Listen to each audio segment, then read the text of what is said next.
चलिए आज का लेक्चर है हमारा electronic concept of valency. Hindi में इसको बोलेंगे संयोजकता का इलेक्ट्रॉनिक सिद्धांत।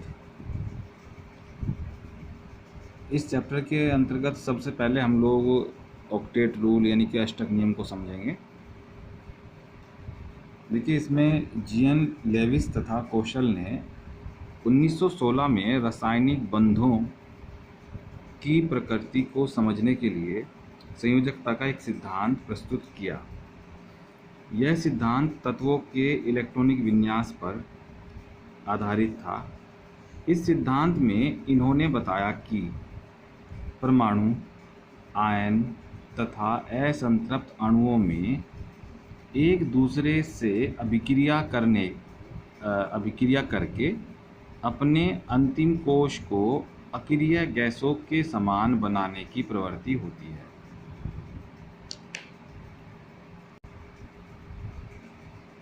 हाइड्रोजन तथा हीलियम के निकट उपस्थित तत्व जैसे लिथियम, बेरिलियम को छोड़कर सभी तत्वों की प्रवृत्ति अंतिम कोश में इलेक्ट्रॉन अष्टक यानी कि इलेक्ट्रॉन ऑक्टेट अर्थात अपने अंतिम कोश में 8 इलेक्ट्रॉनों का विन्यास बनाने की होती है, क्योंकि अष्टक व्यवस्था स्थायी होती है।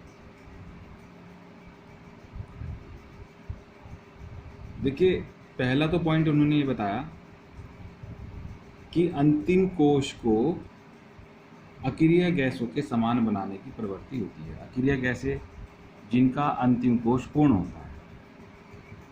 पूर्ण 2 इलेक्ट्रॉनों से भी हो सकता है, 8 से भी हो सकता है।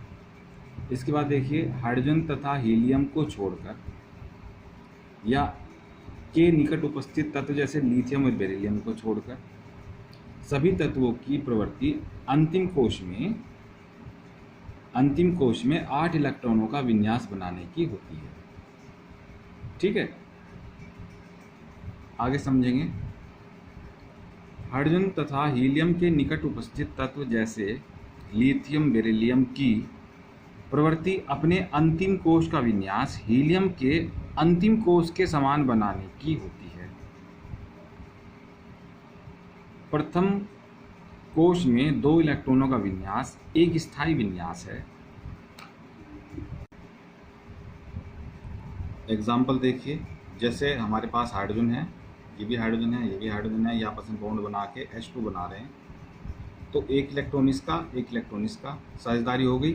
अब देखिए, इस हाइड्रोजन के पास 2 इलेक्ट्रॉन हो गए और इस हाइड्रोजन के पास भी 2 इलेक्ट्रॉन हो गए। देखिए, इनका विन्यास बन गया, सामने है आपके।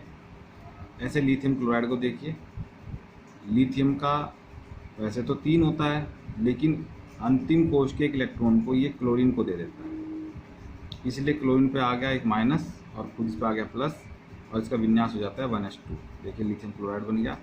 ऐसे बेरियम क्लोराइड देखिए, बेरिलियम का 4 होता है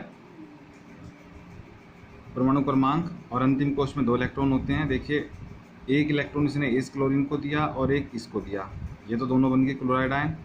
देखिए, ये जो इलेक्ट्रॉन दिख रहा है ना आपको डॉट अलग से, ये बेरिलियम का है, इस पर भी नेगेटिव चार्ज आ गया, इससे भी आ गया, और बेरिलियम पे खुद 2 पॉजिटिव चार्ज आ जाते हैं। ठीक है, और हमारे पास ये बन गया बेरिलियम क्लोराइड। ठीक है, आगे चलेंगे। चलिए, इसके बाद हमारे पास आता है रासायनिक बंधों के प्रकार यानी कि टाइप्स ऑफ केमिकल बॉन्ड्स। इसमें देखिए, ये सब प्रकार हैं। स्टार्ट करते हैं। देखिए, सबसे पहले है वैद्युत संयोजी बंध, इसको आयनिक बंध भी बोल देते हैं। इंग्लिश में बोलते हैं इलेक्ट्रोवैलेंट बॉन्ड, और या फिर जो है आयनिक बॉन्ड भी बोल सकते हैं। नेक्स्ट आता है नंबर 2 सह संयोजक बंध, और इसको कोवेलेंट बॉन्ड बोलेंगे आप लोग। तीसरे नंबर पे है कोऑर्डिनेशन बॉन्ड, हिंदी में उप सह संयोजी बंध। चौथे नंबर पे है हाइड्रोजन बॉन्ड, हिंदी में हाइड्रोजन बंध। 5वें नंबर पे है धातु बंध, इंग्लिश में बोलते हैं इसको मेटालिक बॉन्ड। और 6ठे नंबर पे है वांडर वाल्स बल, इंग्लिश में बोलते हैं वांडर वाल्स फोर्सेस। तो ये 6 प्रकार के रासायनिक बंध हैं, इनको समझेंगे।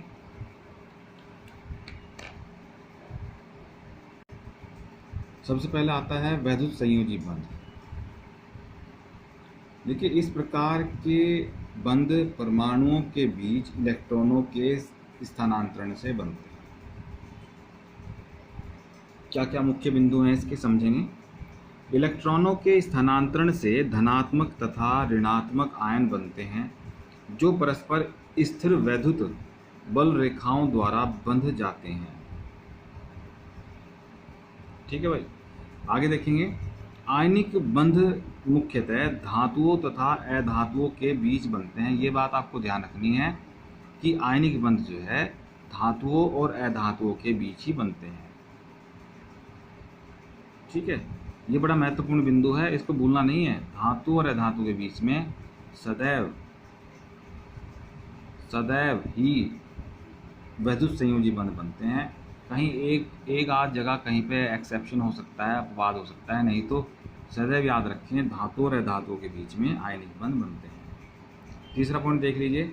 आयनों के बीच लगने वाला वैद्युत आकर्षण बल ही वैद्युत संयोजी बंध या आयनिक बंध कहलाता है। देखिए, इलेक्ट्रॉनों के स्थानांतरण से कोई बंध तो बनेगा नहीं, लेकिन जब इलेक्ट्रॉनों के स्थानांतरण से जो हमारे परमाणु हैं वो आयनों में कन्वर्ट हो जाएंगे, आयन बन जाएंगे, तो आयनों के बीच जो लगने वाला वैद्युत आकर्षण बल है उसे ही हम जो है वैद्युत संयोजी बंध या आयनिक बंध जो है कहते हैं। ठीक है, चलिए आगे चलेंगे। देखिए, सबसे पहला एग्जाम्पल है हमारे पास सोडियम क्लोराइड। अब देखिए इसमें क्या होता है, ये सोडियम हमारे पास परमाणु है, ये क्लोरीन परमाणु है। देखिए, ये इसका विन्यास है सोडियम का और ये क्लोरीन का विन्यास है। सोडियम के अंतिम कोश में आप देख पा रहे हैं 3s के अंदर एक इलेक्ट्रॉन है, ये धातु है। क्लोरीन के अंतिम कोश में आप देख पा रहे हैं 5 और 2 7, अंतिम कोश में 7 इलेक्ट्रॉन है, ये नॉन मेटल है यानी कि अधातु है। देखिए, यहाँ पे आप 7 इलेक्ट्रॉन देख रहे हैं और अष्टक नियम के अनुसार यदि इसको कोई एक इलेक्ट्रॉन दे दे अंतिम कोश में तो इसका अष्टक पूरा हो जाएगा। और सोडियम को देखिए, सोडियम के अंतिम कोश में एक इलेक्ट्रॉन है।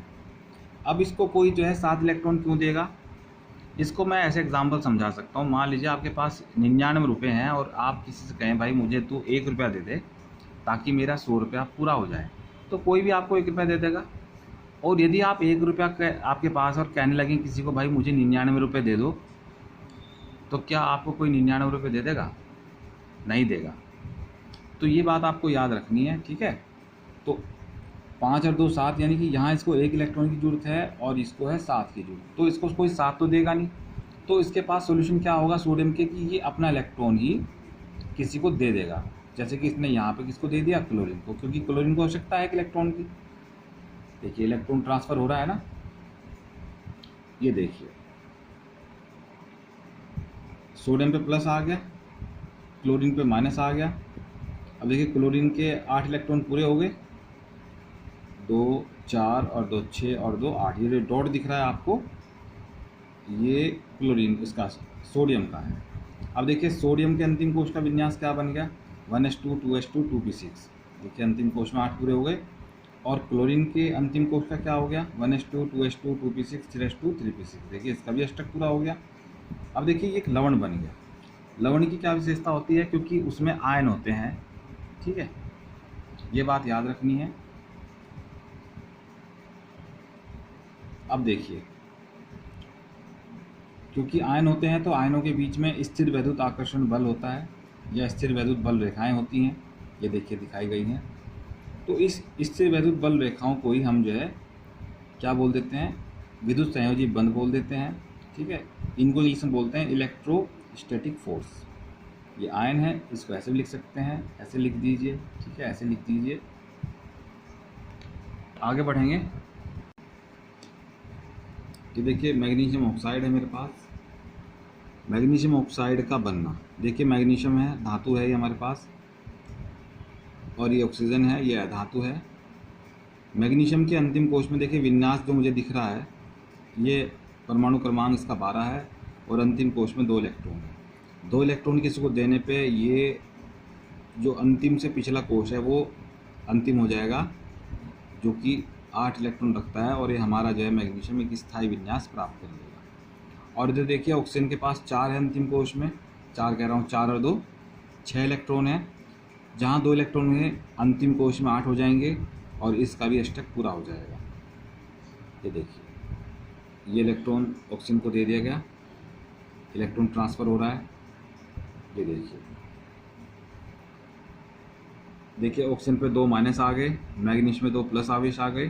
ठीक है, देखिए अंतिम कोश देखिए, यहाँ पहले 4 था, अब 6 हो गया, यानी कि 2 इलेक्ट्रॉन जो आए ये मैग्नीशियम के हैं, 2 माइनस आवेश आ गए। और मैग्नीशियम का आप जो है देखिए अष्टक पूरा हो गया। ये अष्टक अंतिम से पिछला कोश है। देखिए यहाँ पे आप दिखा दीजिए विद्युदाकर्षण बल, ये धनायन है, ये ऋणायन है, इसको ऐसे भी लिख सकते हैं।